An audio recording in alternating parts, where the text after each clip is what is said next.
Okay, here's the PLC screen for you guys. We're in the home screen. You can see this is push fill motor on and conveyor on. It's just a push button. So we're going to go right into the manual run. You can jog the auger if you want. So we're going to go back into push the motor on. Manual run. You can jog it. So say at the beginning of the run or the end of the run, you have jog already, so you should know what that is. You can jog it with fill if you want, or continuously with the agitation blade. You can test your indexing cylinders. So when you set up your new bottles, you can test them out. You can test your neck clamp. Make sure that's right when you set up your different bottles. You can test your lift. Test it out. You can vibrate it if you want. Alright. That's all manual stuff for setting up. We're going to go into, turn that off. We go into edit recipes. This is your main screen here. So if you just touch recipe 1, you can, I'm sorry, if you go to touch a recipe, the name, you can change the name. You can go to the next recipe if you want. Change the name and set up your different recipes for your different bottles. What you can set up is your turns or your time. If you're encoder order failure, you can go do it by time. How many turns you want. You can go into, 1.01. So you can have it. You can go to the 100th of the turn. Agitation. Fill. Fill timeout is if your auger were to run too long. Say something where encoder were to fail again. That would automatically shut off after a certain amount of time. You want that to be about 20 seconds. You don't want that to be too low. Otherwise, you'll time out too quickly. Your vibration, you can have one with fill or continuously all the time. With fill is probably good for your stuff. How long do you want the vibration on after the fill? And these are all your delays. This is your important stuff. How many seconds for after the fill? How long to get the bottle in to the fill? How long for it to settle after the transfer? You can play with all those buttons and really kind of dial them in to be as quick as you possibly can. Right now with these tall bottles, you can see we're at 1 second each, and it feels pretty good actually. So they're all something you play with. You want to set up a recipe for each bottle you have. So we're going to return. System setup is the last important thing. How long do you want your lift hold to be?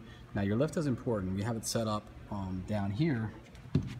These little dials down here, there's some airflow dials, and basically on these lifts you can go a little bit faster up, a little bit faster down, and we have some in the manual how to do that. We have it set up pretty well for you though. How long your clamp time, before it clamps, we have it pretty much set right when the bottle comes into clamp right away. How about the release time when it comes back down? Again, that's at 0. You can hold it there if you want though. It's up to you. There is no cutoff right now. We have the cutoff disabled, but if you had a cutoff, that's how many seconds for that. There's an agitation shutoff as well, just like your other one, your fill timeout. You have an agitation timeout. So if your blade turns too long, you can put a time limit in for that. These are how much, when you're in your run screen, if you want to just go up or down rather than trying to find the recipe, if you're a little high or a little low on the weights, you can just increase it by however much you want. I'll kind of go back to that screen in a second. And your low level data, that's for your level control that we were talking about the other day. Index, you want your indexing enabled, your lift is enabled, your neck clamp's enabled. You don't have to have these enabled, so if you don't want to use your lift, turn it off. It's disabled. All right, we're going to enable it though. And your vibration is enabled right now.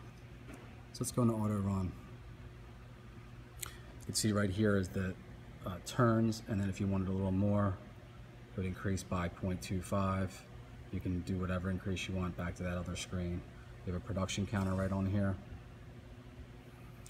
And then when you're ready to start, you just hit start. If there's anything else on here, that's pretty much it on there. You do have Spanish if you want to use Spanish. You have your e-stop. Your e-stop has to be on for it to work. You can push that if you want to turn that machine off. Here's your vibration how much vibration you want it. Again, it's set pretty good right now. This is your conveyor speed. Back here is your, this is your main, you're basically coming out with your main power line. You're gonna hook your 220 3-phase up to that, and that is you basically have to have this on for it to work. It shuts the entire machine off. Back here are your motor starters. Back here's your motor starters, your transformers, and your fuses, all that stuff. You could possibly trip stuff. I'll take that open for now. This is your airline stuff. When you bring your air in, you're going to bring an air. This is our airline. We're bringing it into here. That's where you're going to bring your airline into. There are your solenoid valves. This is your screw jack down here to raise and lower the screw. You're going to loosen up this set screw and then jack it up. As you can see, we have it set up here where the conveyor is off of the machine. We're going to have the frame on casters like you see in the picture. You can put basically your conveyor is going to go right on top of these arms. We're actually, as we crate it up, we're going to drill the correct holes for you. So you can just basically loosen up 2 little bolts here, and take off the conveyor. We're going to line it for you. What else do we have? You have your lift cover over here. And you're pretty familiar with up top, since you have the auger flow machine already. A couple of things, you have quick release clamps up there. Take the hopper, you have an air filter up there. You have some venting on the side, which is a little different, but that's not much different. And then again, when you're going to take the hopper down, you only want to loosen that bolt up right there. And this L bracket and coupling come down all together, just like you have now. So you don't want to take it out of alignment. And that is pretty much it. If you have any questions, give us a call, and there's our number. Thank you.